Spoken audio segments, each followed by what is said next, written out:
జేఎన్పీ TV జనం TV ఇది జానపదుల TV. సమాచారాన్ని మీకు అందిస్తుంది జేఎన్పీ టీవీ తెలుగు ప్రేక్షకులకు నమస్కారం. ఈ వార్తలు చదువుతున్నది లింగయ్య సుంచు.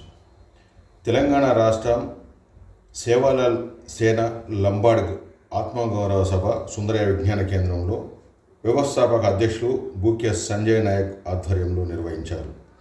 ఆయన మాట్లాడుతూ కాంగ్రెస్ ప్రభుత్వం లంబాడీలను చిన్నచూపు చూస్తున్నారని ఆయన అన్నారు. కేబినెట్ హోదాల్లో రావాల్సిన మంత్రి పదవులు లంబాడీలకు ఇవ్వాలని ఆయన డిమాండ్ చేశారు. అనంతరం సేవాలాల్ సేన రాష్ట్ర కమిటీ ఎన్నిక నిర్వహించారు. రాష్ట్ర అధ్యక్షులుగా భానోత్ ఉషాన్ నాయక్, కార్యనిర్వాహక అధ్యక్షులుగా ధరావత్ వెంకన్న నాయక్ను నియమించారు. మరికొంతమందితో రాష్ట్ర కమిటీని ఎన్నిక చేసినట్లు వారు తెలిపారు. హుసేన్ నాయక్ మాట్లాడుతూ మా మీద నమ్మకంతో మాకు రాష్ట్ర అధ్యక్ష పదవి ఇచ్చినందుకు బూక్య సంజయ్ నాయక్ కృతజ్ఞతలు తెలిపారు. పేరు ధరావత్ వెంకన్న నాయక్. సేవాలాల్ సేన నేడు రాష్ట్ర నూతన బాధ్యతలు తీసుకున్నాను. రాష్ట్ర అధ్యక్షులు భానోత్ ఉషాన్ నాయక్ గారిని ఏకగ్రీవంగా ఎన్నుకున్నాము. హుసేన్ నాయక్ గారి ఆధ్వర్యంలో ఈ రాష్ట్రంలో ఏ సమస్య వచ్చినా, ఈ రాష్ట్రంలో బంజారా జాతిపై ఎటువంటి అఘాయిత్యం జరిగినా, జాతి సమస్యలపై ఉమ్మడిగా పోరాటం చేసి ఈ రాష్ట్రంలో అడుగు బలహీన వర్గాలటువంటి నా యొక్క బంజారా జాతిని ఏకం చేస్తూ అన్ని మండలాల్లో, అన్ని తండాల్లో, అన్ని జిల్లాల్లో పర్యటిస్తూ జాతిని జాగృతం చేస్తూ మా యొక్క సంస్కృతి సాంప్రదాయాలటువంటి మా పండుగలు కనుగొనవుతున్నాయి. వాటిని కాపాడాల్సిన బాధ్యత మాపై ఉంది. ఆ బాధ్యతను తీసుకుంటాము. మా సంస్కృతిని కాపాడతాము, మా పండుగల్ని కాపాడతాము. మా హక్కుల్ని కూడా ఎవరైనా కాల రాస్తే అది ఏ రాజకీయ పార్టీని చూడము. ఖచ్చితంగా యువకులుగా మాకు బాధ్యత ఇచ్చినటువంటి సంజీవ్ నాయక్ గారికి, సైదా నాయక్ గారికి, స్వరాజ్ నాయక్ గారికి, రమేష్ మహారాజ్ గారికి, మోతీలాల్ గారికి, జాతీయ కమిటీ అజయ్ గారికి, పేరున జాతీయ కమిటీ అందరికీ కూడా ధన్యవాదాలు తెలుపుతా ఉన్నాం. మా యొక్క యువకుల సత్తా ఏంటో హుసేన్ నాయక్ గారి అధ్యక్ష సారథ్యంలో నేను వర్కింగ్ ప్రెసిడెంట్గా చూపించబోతున్నాము. కొత్త నాయకత్వం వచ్చింది, కొత్త అడుగులు వేస్తాము, జాతిని ఏకం చేస్తాము, జాతిని జాగృతం చేస్తాము. జాతిపై ఎవరైనా కన్నేసినా ఆగ్రహంగా వ్యక్తం చేస్తాము. ఖచ్చితంగా అగ్ని జ్వాలలై ఈ యొక్క బంజారా జాతిని ఏకం చేసి జాతిపై ఎటువంటి దాడులు జరిగినా కూడా సహించకుండా మేము పోరాటాన్ని ముందుకు తీసుకెళ్తాము. మా జాతిని ఏకం చేస్తాము. బంజారా జాతి తరపున సేవాలాల్ సేన కార్యకర్తలు, మండల నాయకులు, జిల్లా కార్యకర్తలు ఎవరైనా కూడా ఎటువంటి ఆపద వచ్చినా, ఇది ఒక కుటుంబం, సేవాలాల్ సేన కుటుంబ వ్యవస్థ. కుటుంబంలో ఎవరికి ఆపద వచ్చినా మేము ముందుంటామని చెప్పేసి తెలియజేస్తూ ఈరోజు రాష్ట్ర బాధ్యతలు తీసుకున్నటువంటి సేవాలాల్ రైతు సేన, యువసేన, విద్యార్థి సేన, మహిళా సేన, కార్మిక సేన, కళాకారుల సేన, ఉద్యోగ సేన అందరికి కూడా పేరున శుభాకాంక్షలు తెలియజేస్తా ఉన్నాం. జై సేవాలాల్, జై సేవాలాల్. మీడియా సోదరులందరికీ కూడా ప్రత్యేక ధన్యవాదాలు, శుభాకాంక్షలు తెలియజేస్తూ ఈరోజు సేవాలాల్ సేన వ్యవస్థాపక అధ్యక్షులు బూక్య సంజీవ్ నాయక్ గారు తలబెట్టిన ఈరోజు రాష్ట్ర మహాసభలో మారుమూల ప్రాంతం నుండి వచ్చి అందరూ కూడా ఇలా రాష్ట్ర మహాసభలో ఏకగ్రీగా తీర్మానం చేసి ఈరోజు నాకు నూతన రాష్ట్ర అధ్యక్షుడిగా బాధ్యతలు ఇచ్చినటువంటి వారి జాతీయ నాయకత్వం అందరికీ కూడా పేరున ధన్యవాదాలు తెలియజేస్తూ, అదేవిధంగా జిల్లా అధ్యక్షులు, జిల్లా నాయకులకి అందరికీ కూడా ఉద్యోగ సంఘ నాయకులు అందరూ కూడా ప్రత్యేకంగా ధన్యవాదాలు తెలియజేస్తా ఉన్నాం.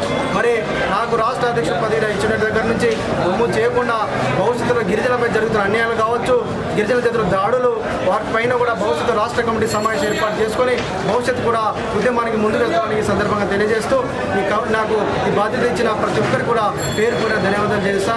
జై హింద్, జై గిరిజన, జై సేవాలాల్. చేయబోయే కార్యక్రమం నెక్స్ట్ మీరు చేయబోయే కార్యక్రమాలు ఖచ్చితంగా రాష్ట్ర కమిటీ ఈరోజు నాకు నూతన అధ్యక్షుడిగా చేయడం జరిగింది.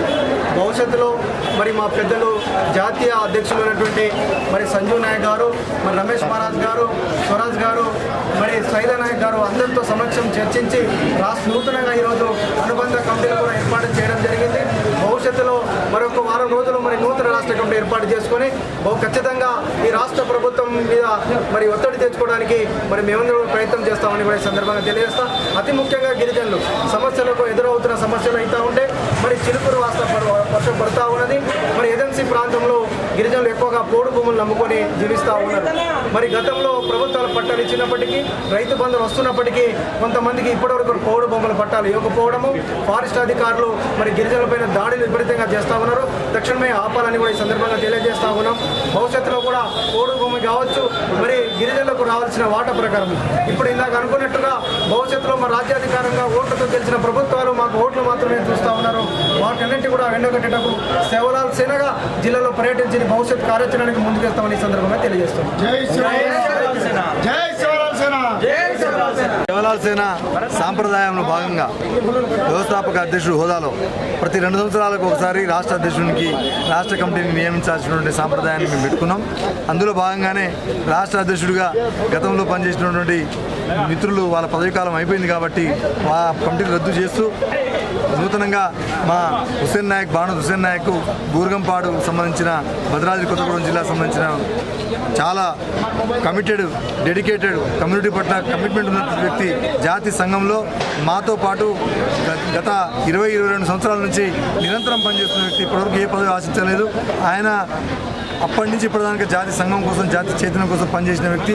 అతన్ని ఈరోజు రాష్ట్ర అధ్యక్షుడిగా మేము ప్రకటించుకున్నాం.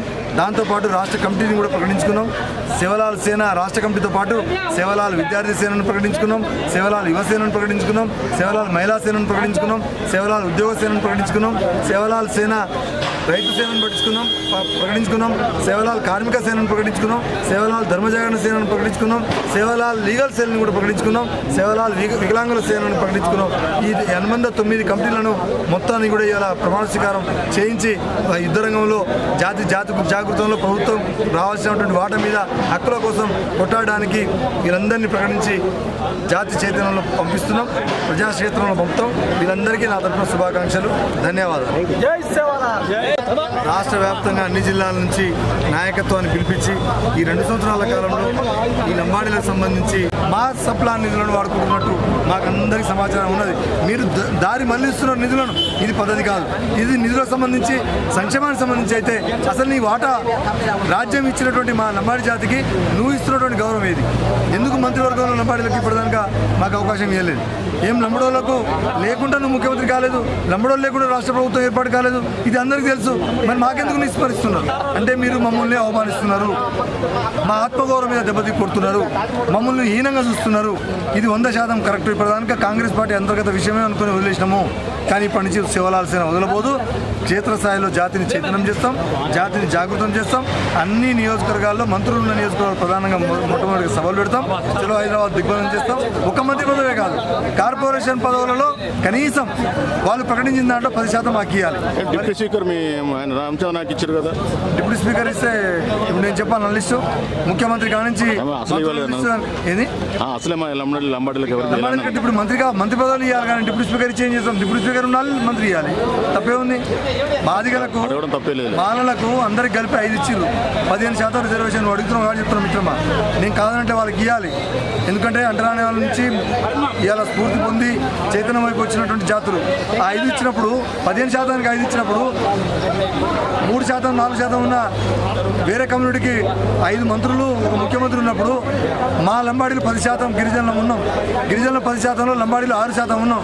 6% అంటే మాకు రావాల్సిన సీట్లు కనీసం 3 మంత్రివర్గం రావాలి. 3 ఒకటి సీతక్క గారికి ఇచ్చారు, ఇంకోటి డిప్యూటీ స్పీకర్ ఇచ్చినావు, ఇంకోటి ఏది ఇవ్వాలి కదా. మా వాటా ప్రకారం మాకు ఇవ్వాలిగా. భారత రాజ్యాంగాన్ని పట్టుకొని రాహుల్ గాంధీ తిరుగుతున్నప్పుడు ఆ రాజ్యాంగం ఏం స్ఫూర్తినిస్తుంది, రాజ్యాంగం హక్కులు ఏం చెప్తుంది, అదే కదా మీరు చేయాల్సింది. ఎందుకు మమ్మల్ని నమ్మడానికి కారు రాస్తున్నారు? దీని మీద కావాలనే రాహుల్ గాంధీ గారు కూడా దీని మీద దృష్టి పెట్టి నిర్లక్ష్యం చేస్తున్నారు మాకు అర్థమవుతుంది. ఎందుకంటే రాహుల్ గాంధీ గారు కూడా విజ్ఞాపన